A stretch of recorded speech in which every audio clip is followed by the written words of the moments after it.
अहम खबर दें, ममनुआ बोर के असलहा लाइसेंस के खिलाफ के सुप्रीम कोर्ट ने 6 मार्च की समाअत का हुक्मनामा जारी कर दिया है। अवाम को मुमकिना असलहे के लहराने वालों के रहमो करर पर छोड़ दिया गया है।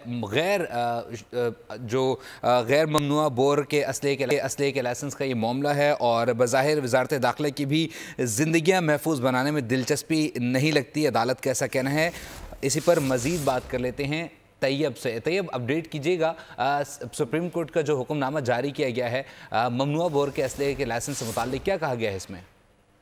जी, सुप्रीम कोर्ट में ममनुआ बोर के असला लाइसेंसों से मुतल्लिक तहरीरी हुक्मनामा जारी कर दिया गया है। अवाम को ज़ादाना तौर पर ममनुआ असला लहराने वालों के रहमो करम पर छोड़ दिया है।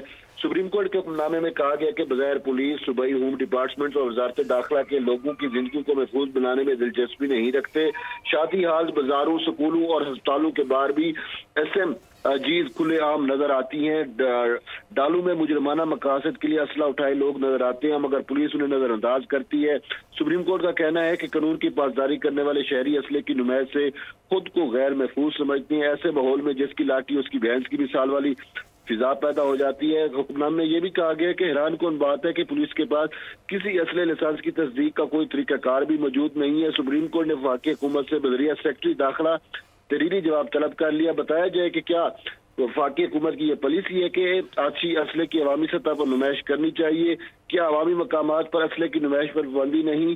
सुप्रीम कोर्ट ने अटॉर्नी जनरल को भी नोटिस जारी कर दिया। जी, बहुत शुक्रिया तैयब बलोच अपडेट करने के लिए।